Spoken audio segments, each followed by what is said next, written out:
Ukraine says it has shot down more than a dozen Russian warplanes this year in what is almost $1 billion blow to Vladimir Putin. We're in Kharkiv again. My name is Jerome Starkey. I'm the defence editor of the Sun newspaper, and this is Frontline, your weekly roundup of the most important news from the war in Ukraine. We're going to start with the latest claims from Ukraine's Air Force that it has shot down a 13th plane this year, an Su-34 fighter bomber. That brings to 11 the number of jets it says it has shot down in February alone, and to 13 the number of planes it claims to have shot down this year, including 2 A-50 AWACS early warning planes, which are each worth about £260 million each. Now, it's not quite clear how Ukraine is managing to achieve what it claims is one of its most successful sprees of anti-aircraft fire, but nonetheless there is a triumphant sense of glee coming from Ukraine's Air Force with the way that they've been reporting these messages, daily, almost daily announcements of Russian aircraft downed. The first A-50 was shot down over the Sea of Azov. Now, that significantly weakened Russia's Air Force's ability to detect what was going on in the airspace over Ukraine. The second one reportedly shot down over Russian soil, although Russian bloggers claimed it was possibly shot down by friendly fire. Nonetheless, there seems to be no disputing the fact that those two aircraft were downed. We've also seen reports from the Ukrainians of 8 Su-34s, those are the fighter bombers, 2 Su-35s and the 2 A-50s and the 1 Ilyushin 22M over the Sea of Azov. So, according to Ukraine's Air Force, significant successes in that domain. But the next piece of news we're going to look at today is not good news for Ukraine at all, and that is the reports confirmed today that a number of naval special forces from the 73rd Maritime Special Operations Force have been killed in a failed attempt to land on southern Kherson, on a spit on southern Kherson, where the Dnipro River enters the Black Sea. Now, this was confirmed this morning as fairly gruesome images circulated across social media showing the bodies of those Special Forces operators killed inside their rigid inflatable landing craft, the boat, the speedboat, which we understand they'd attempted to use to make a landing on that spit. Now, this was not the first time Ukraine has attempted to land in this area. It's on the left bank of the Dnipro River in an area that's been occupied by Russia since the first days of the war. There have been skirmishes, there have been landings there in the past. Ukraine managed to raise a flag, a Ukrainian flag, on a lighthouse there a few weeks ago, but it appears, for whatever reason, this mission has gone tragically wrong. Conflicting reports still on social media and indeed on media reports on exactly who and how many soldiers were killed, suggestions that a number of boats were involved. The official statement from Ukraine's Special Forces suggested that those fallen commandos were covering the retreat, the departure of their comrades, and they paid for that with their lives. But the commanding officer of the 73rd later described it as a failed or as an unsuccessful attempt to land on those beaches. The disturbing images on social media do appear to suggest, and this is just a rudimentary analysis, that those operators were killed at close range or perhaps by a sniper, because it doesn't appear that there was sort of heavy machine gun fire, because the rigid inflatable boat, the inflatable boat for all intents and purposes, was still inflated when those pictures were taken, suggesting it had not been sprayed with bullets as it might have been in a gun battle.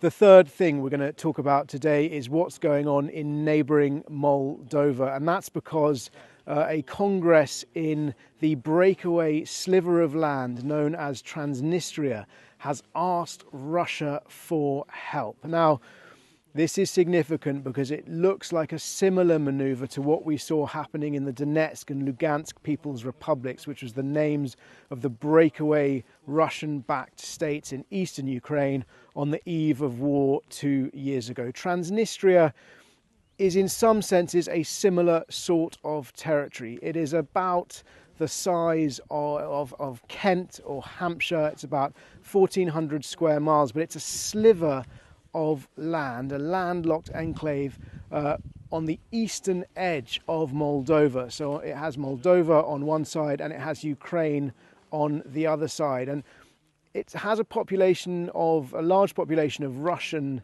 nationals, largely as a legacy of Russia's military presence there when both Moldova and Ukraine were part of the USSR. Now, when the Soviet Union broke up, Transnistria broke away from Moldova, and Russian forces end up intervening in the role of peacekeepers, and Russia has maintained a military presence there ever since. It's dwindled over time, but there's still thought to be about 1,500 Russian soldiers there. So some concern that this move by the Transnistrian Congress may be part of a ploy by the Kremlin to try and cause unrest, to destabilize either Moldova or Ukraine on its southwestern border. The military equipment that Russia has in Transnistria is particularly old and dated because Transnistria is landlocked and Russia has not been able to move military equipment in or out of there over the last 30 plus years. But nonetheless, with what's going on in Russia, with the fact that Vladimir Putin has an election coming up, that he's under pressure because of the suspicious death of Alexei Navalny in a penal colony, concern that something may be afoot and we may see more instability on Ukraine's southwestern border. Worth noting that Moldova's President Maya Sandu about this time last year said that Russian forces, or rather Russia, was planning a coup in her country. Moldova is on track to join the European Union. It's that sort of directional shift in geopolitics that Moscow does not like, and it was perhaps Ukraine's tilt towards Europe which triggered the events of 2014, the annexation of Crimea, the uprising, the Russian-backed rebellions in the eastern Donbass and Luhansk, which have ultimately led us to this conflict. Now, quick explainer of where I am.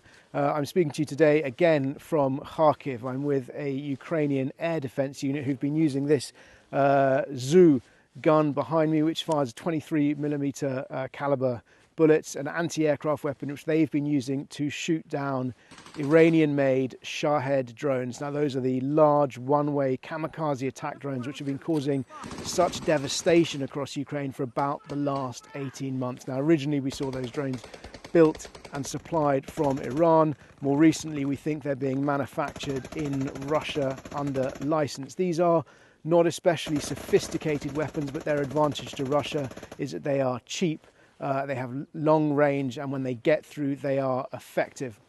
The soldiers who operate this gun effectively rely on a combination of their ears and their eyes and night vision sights to blast those drones as they are coming in towards the city from Russian territory. Belgorod is just a short drive away from where I'm standing.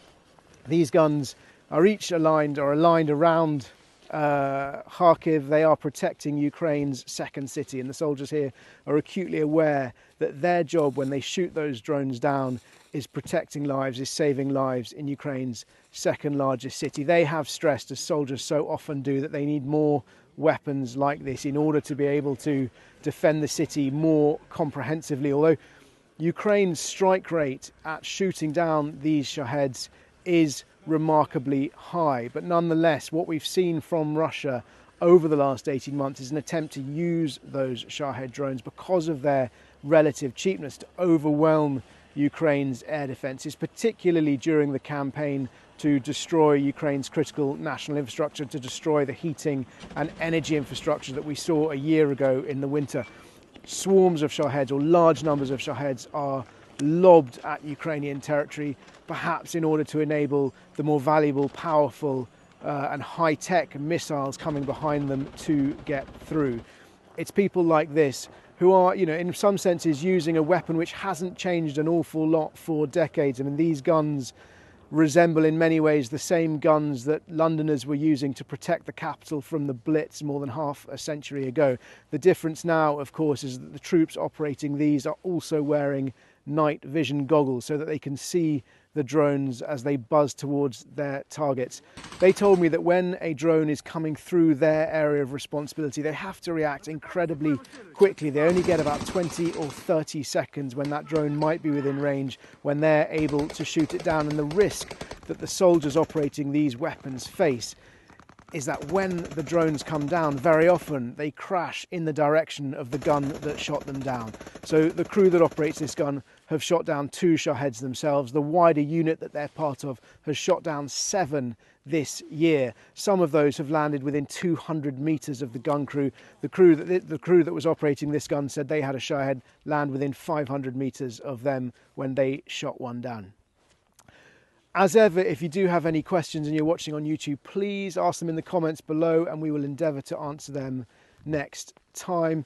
Just one question from last time which we're going to answer today, and that was a comment on, or rather a question about President Zelensky's comment about Ukrainian fatalities. Now, during his press conference to mark the 2nd anniversary of the Russian invasion, he was asked about his own country's losses, and he said that 31,000 soldiers have paid the ultimate price defending Ukraine. That was significant because he was effectively breaking a 2-year silence, an official omerta among Ukrainian officials not to discuss battlefield losses. Now, 31,000 soldiers is a huge number. It would fill most of the medium-sized Premiership football clubs.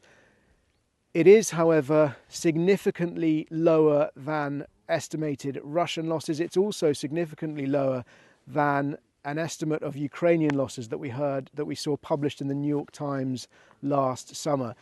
The New York Times estimated, based on accounts of US officials, that Ukraine had lost some 70,000 soldiers. Numbers in this conflict, of course, are always hard to verify.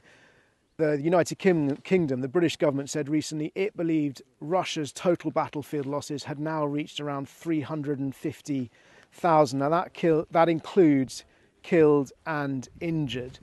What we know from earlier on in the war is that Western officials suggested that Ukraine's survival rate was much higher. So when a soldier, or during battles, far more soldiers would survive their injuries than the Russians would. So, for example, they told us that Ukraine was suffering about 1 fatality per 10 soldiers wounded, whereas Russia was at some stages suffering 1 fatality for every out of 4. So 1 in 4 versus 1 in 10. That would suggest to us that if President Zelensky's number is accurate, Ukraine may have suffered around 300,000 wounded if we were to take that 10 times figure of the 30,000 killed, whereas Russia, from its 350,000 killed and wounded, may have suffered something much closer towards 200,000 or higher killed during the course of the war. Huge, huge numbers, whichever way you look at it. Zelensky also told us recently that in Avdiivka he believed Russia was suffering 7 times as many losses as Ukraine.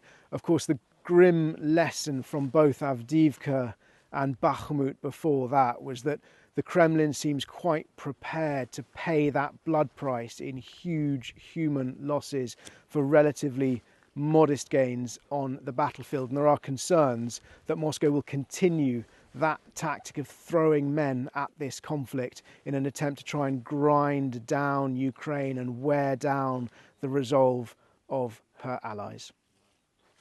Thank you again for watching. If you do have any questions, please make them in the comments below on YouTube. If you're watching on YouTube, do subscribe and like The Sun. If you're listening, then please do subscribe wherever you get your podcasts. And we look forward to seeing you again next week.